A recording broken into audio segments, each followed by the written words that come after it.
Hey guys, Tomboy601, and today we're taking a look at the all-new campaign ship, the Russian Tier 8 Premium Heavy Cruiser, the Kronshtadt. And, well, guys, this is a very interesting ship. It's rough to play, and you have to play it a very specific way. And I think I found the way you're supposed to play it, but I'm not 100% sure. But I'm gonna go over the way I think is the best way to play it. We're gonna go over the commander, the modules, do all of that fun thing, and then show off a game in it. So with all that said, let's just dive on in. And first things first, let's go ahead and take a look at that commander. And we are running none other than Nikolai Kuznetsov. And actually, guys, this is going to be one of those builds where it's all free-to-play stuff. And, we are running Norman Scott and Francesco Mimbelli as our two inspirations. Of course, Kuznetsov's base rate is going to boost the main battery range on the cruiser. And then we are running Beyond Range, Intuitive, Velocious, Fixated, and Equilibrium of Power? What? Yup, that's right, guys. This is a heavy cruiser that is an HE spammer that I recommend running Equilibrium of Power on. Now, if you don't know what Equilibrium of Power does, it's a doozy. One, it's going to boost armor penetration by 30% on HE shells. Two, it's going to reduce or cut in half your fire chance by 50%, and you're also going to give up some of that HE damage. And you may be asking, Tommy, why would you do this? Well, Kronshtadt has 305 millimeter guns. Your standard 1/6 penetration is 50. You do the math. That's going to pen 50.8, which really means you're only going to pen up to 50 millimeters of armor. And if you add Equilibrium Power, you will now pen 66 millimeters of armor. And let me tell you, a certain popular Japanese battleship that has two different models now in this game has a 57 millimeter main deck. So running Equilibrium Power means you can shoot it wherever you damn well please, other than the turrets, and you'll get some pen damage, which is, more than I can say a lot of times when coming up against a certain Japanese battleship that is very popular in this game. So, Kronshtadt, kind of like a weird counter to it, though. It takes some practice and, we'll get into it. Anyways, moving on. Let's go ahead and talk about those mod slots. So, first things first, those mod slots. In the first one, we're going to be running Aiming System Mod 1. In the second one, we're going to be running Steering Gears Mod 2. Though, given how far at range you can play Kronshtadt, you could also absolutely make the argument for the engine boost. Then we're going to run Concealment Mod. And finally, Main Battery Mod 3. Onto the consumables, and she does have a fairly good set of consumables. If we head on over, we can see we have the standard damage control party, 5-second duration, 60-second reload time. The option between radar and defensive AA, you take the radar. Radar is really good. 11.7 kilometers, 21-second duration, reload time of 180 seconds, and you're going to get 2 charges of it. Repair party, you're going to heal 355 damage per second. It's going to last 28 seconds. Reload 80 in 80 seconds, and you get 2 charges. And finally, got the catapult fighter, which you may need to hold off any enemy airplanes because the AA isn't that great. Consumable, it's going to go up for 90 seconds, reload in 80 seconds, and it's going to have 3 charges. Also very useful for spotting over islands, which you're going to want to do because Kronshtadt armor isn't exactly its forte. So those are its consumables. Let's go ahead and dive on into the stats. So Kronshtadt hit points 71,050, making it a fairly beefy cruiser at the tier. Armor thickness between 13 and 330 millimeters. Let's go ahead and take a look at that, at the armor of the vessel. And here it is, and as you can see, bit of an interesting armor layout. Bow armor is only going to be 25 millimeters, meaning pretty much every single battleship, I think actually every single battleship at the tier, will overmatch it. So that's, you don't want to get hit there. Deck armor is between 21 and 27 millimeters. Also don't really want to get hit there. So that leads, well, the side armor, 230 millimeter armor belt, pretty good. So you just need to kind of angle the vessel and you'll do a lot better. Let's go take a look at the Citadel. As we can see, it's just at the waterline. Yeah, I'd say that's just at the waterline, and it has a bit of that Ochakov trolley kind of setup. I will say, while I was getting hits through the nose of Kronshtadt, I don't think I ever really got Citadel'd through the nose when I was coming up, kind of brawling the Japanese sisters, if you will. That may have just been luck on my end, but just be warned, it is a fairly tanky ship, and if you can angle correctly, you can go the distance in this. So that is the armor layout. Let's go ahead and finish off that little stat section. Torpedo reduction on the ship is going to be 25%. Main battery of the vessel, three barreled 305 millimeter guns with a firing range of 18.4 kilometers. That's right, you're staying at range, and if you're firing HE doesn't care about shell velocity when calculating pens. So you're going to want to stay at that 18.4 kilometers. Reload time on the ship, 15.4 seconds, with it giving you a shell sprint of 35. 180 time on the turrets, 40.6 seconds, fairly substantial, and you can outturn them. So you may want to consider maybe running Madden. He could probably help with that. DPM of HE, you're going to be doing 3,528, giving you a DPM of 123,480 and a 12% chance to set fire.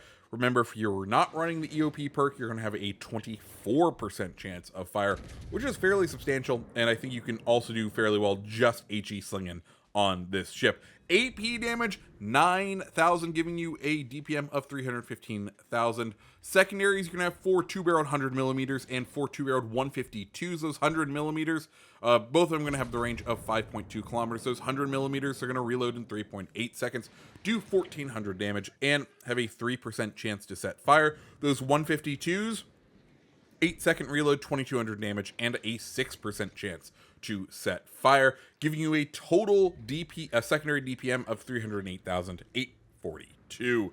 There aren't any torpedoes to need to know about on Kronshtadt, so don't worry about that. AA is a bit of a weakness on this vessel. Max range is going to be 5 kilometers with a minimum damage of 59 and a max of 175, which is frankly anemic, especially since the carriers have had their recent buffs in airplane healthiness. Kronshtadt, given its playstyle, will want to play out kind of isolated. This is a worrying stat for this vessel. Max speed of the ship, 34.5 knots with a turning radius of 840 millimeters, or 840 meters, and a rudder shift time of 11.9 seconds. Finally, onto concealment, 12.6 by sea, 7.9 by air, and 11.4 when firing in smoke, and that is the Kronshtadt. Let's go ahead and take a look at a game in her. So, welcome to Shards, and welcome to the Kronshtadt. And, well, the Kronshtadt is a bit of an interesting ship overall. One thing we didn't mention in those stats is her accuracy. Not exactly the most accurate ship out there, and as a result, AP, while it does still carry those Russian pen values, while it still feels great when you hit, it's very difficult to hit, and it's very difficult to hit precisely with it, which does really mean that Kronshtadt is a bit of an ugly duckling. It's a bit of a weird one, because, you know, you think Russian heavy cruiser, you think AP, but then you get into it, and, well, I tried the AP all day, and let me tell you, it doesn't do. What you kind of have to do is just kind of bite the bullet and use HE, which is just still weird to say. So, well, here we go. We're gonna run HE, and the kind of plan with Kronshtadt is, well, you don't have too great of dispersion. I feel like it's nearly battleship level dispersion, but you do have faster rate of fire than battleships,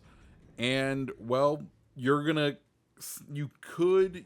about having the same amount of range as them, so you kind of have to play in a backline support role and kind of hope your team plays out the best way you can. Shima gets spotted early here, and well, we do get an excellent grouping right here, and that Shima, well, he's not lasting much longer. So, one enemy destroyer down. Große Kronshtadt coming out, trying to make something happen. We're going to go ahead and kick it into reverse. We want to stay unspotted as long as possible. And we get a beautiful hit right there. And that's kind of the example that you want. You want to find the battleship broadsides, and you could use AP, but the HE does just feel a little bit more effective, especially when you play at these ranges, because of course, as we were talking about earlier, pen values are dictated by not only the caliber of the shell, but also the velocity at which they arrive, and the longer they go, the smaller velocity those shells will carry throughout. And well, you can find yourself not penning when you think you should, because, well, you don't have the velocity. Anyways, we do have the pen because of us running EOP. As you can see, we're just going to kind of do small bits of chunk damage to Musashi out here. And you're going to see we're going to basically try to set some fires. Of course, we've cut our fire chance in half, and that's why probably the more effective way to run this ship is without EOP and just kind of stick to setting fires, trying to get people to damage con cycle. But I like feeling good about seeing the numbers go up every time you actually hit someone. There we go. We got our second fire on Musashi out there. He appears to have already cycled his damage con, so that's going to be a permanent fire up on Musashi. We'll go ahead, turn our attention to Große Kronshtadt. Also, we're going to go ahead, push into A, because, well, we can see, one, that Musashi is kind of reversing out. If we can get in, we may be able to do something, especially because there's an enemy destroyer. And we do have a radar, which should be relatively helpful in trying to dislodge him, because I'm sure our destroyers are in a smoke off. So that's exactly what we want to do. We can see Montana here trying to sneak around the corner, and we're just going to go ahead and let some shells fly his way. Tap on the brakes, see if we can stick around his corner. We end up not doing it, so it's full speed ahead, back to pushing through. Große Kronshtadt almost about to go down. Musashi about to go down. We're doing good over on this side. We're up to 60,000 damage, and I feel like the majority of it probably up to that Musashi fire. But we've still done some decent amount of damage. Alan M. Sumner has no idea we're about to come around the corner, so we'll greet him with some shells. You can see the spread you get. It's very battleshipy here in the Kronshtadt. But kind of what we're doing here is we're playing the Kronshtadt the way it needs to be played, at range, as far away from people as possible, and just sticking to that HE. We get another good salvo into the Sumner, and we just need one more if he can last that long, though. Our teammates are doing a very effective job of, oh, there's a destroyer, we should probably fire at it. Playing smart. Anyways, we're going to let ourselves go dark here until we can get around the corner on this Yamato. We want to capture the area because, well, our teammates have done a good job capturing everything else, so we should be good team players here. That enemy Montana ends up going down, and we're just going to take our time, let the battle reset a little bit, and get our haul of points for being effective captains and capturing an area. Delney ends up actually taking out that Yamato. I was kind of excited to try to hammer the Yamato a little bit, but it is what it is. So we're gonna go ahead and finish capping here, and then head towards the 3 remaining ships over on the other side of the map. Now, as far as other things about the Kronshtadt, personally, I think this ship is going to be one that is difficult to play. I think people are going to have mixed feelings about it. It is not as easy as the point and shoot Masashi. It is going to be a difficult ship to play. I have a feeling people you won't see many of them out there just because people it's one of those ships that is going to take a certain set of skills that a certain amount of the player base won't want to play. Hell, I probably won't play this ship much anymore. Also, Kronshtadt over there is broadside to us. We can go ahead and see just what the army does when you're actually broadside to someone. Turns out Russian ship broadside bad. But I personally, I haven't been a fan of tier 8 so far. It was fun when it started, but just the gameplay at the higher tiers is just not fun. Like the some of the quality of the players, and even I'm guilty of this sometimes, but like there's some times where you get into matches and you're like, oh, okay, we need the destroyer to play smart. Oh, okay, he's sailed around the map the whole time, just firing torpedoes. He's a gearing. He has full health, and the game's about to end. And we lost because he was just kind of doing his thing. There's something to be said for the quality of matches at the higher tiers. Of course, my controller batteries disconnect right here, right after I got that first warning. Pop up, grab the new AA, throw them in. But Kronshtadt, I have a feeling is going to fit into that weird place where the good players or people are, there's going to be people who like it, but I have a feeling you aren't going to see it out on the open waters as much as any other ships. And you know, that's just what it is. Does that mean you should skip the Admiralty backing? Maybe. I mean, remember, Admiralty backing has a ton of progression rewards associated to it as well. And I feel like that's really what you end up paying for, and the ship is a nice bonus. But if you're like, hey, you know what? We're heading into AAA. We're heading into AAA season. You know, we're about to get the new Call of Duty. We're about to get this. We're about to get that game. You know, this may be a campaign you want to skip.